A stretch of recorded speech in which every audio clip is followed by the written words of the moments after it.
Alright, we are back yet another week for Fantasy Football in 5, and we are talking about tight ends this week. Last week we talked about wide receivers. If you haven't seen that video, you're going to want to check it out. Check the video below.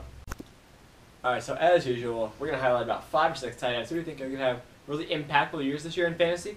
So we're going to start off with Rob Gronkowski, Jimmy Graham, Greg Olsen, Travis Kelce, and Martellus Bennett. Gronk and Graham are obviously the league's best tight ends.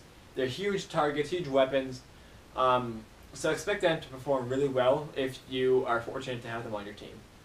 Yeah, and Travis Kelce from the Kansas City Chiefs, he's a big sleeper this year in fantasy, simply because you can get him around round 5 if you're lucky, 5 or 6 maybe. And if you can get him there, he's a steal because he will produce in touchdowns because he is Alex Smith's favorite target. Because Alex Smith is a very conservative passer. He doesn't like to go to the receivers as much because, you know, that's a little more risky.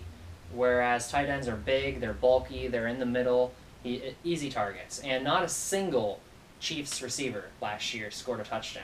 So that's a fact.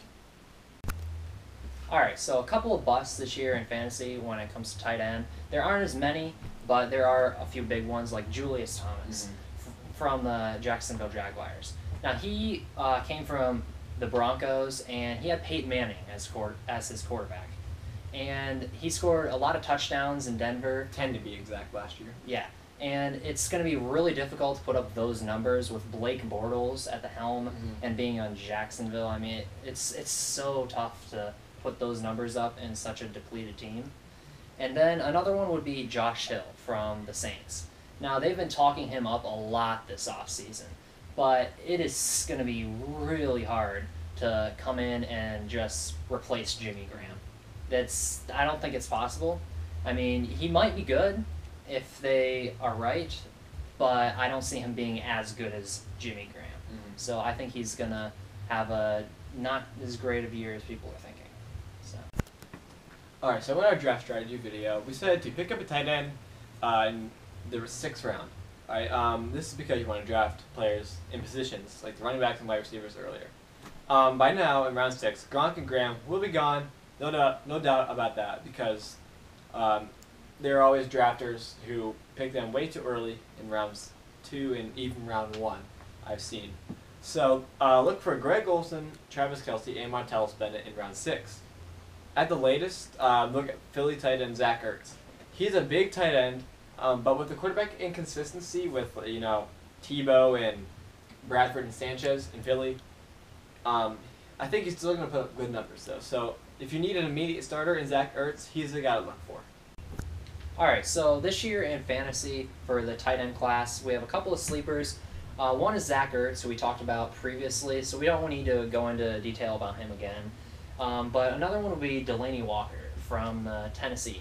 He is been trying to talk himself up and get his name out there this year, and he did have pretty good numbers last year. It wasn't very well known, but he produced and on a pretty bad team.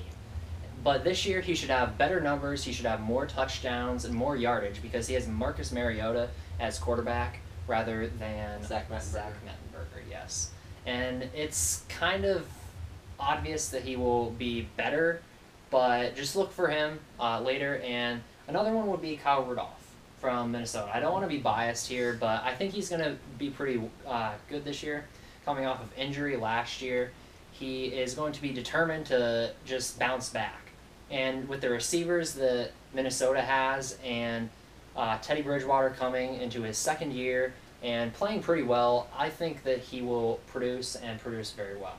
Also, Eric Ebron from the Lions. He's coming off his rookie year. He had a slightly disappointing rookie year.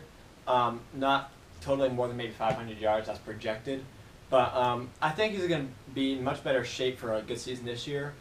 He still has Brandon Pettigrew ahead of him, but Ebron is a really good vertical tight end threat. So look for him maybe as a backup option.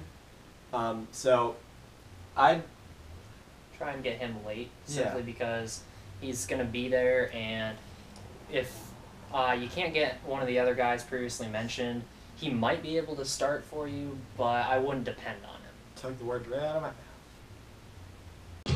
Alright, that was Fantasy Football in 5. We deliver all your fantasy news in 5 minutes or less, because who would want to watch a 30-minute video on this topic?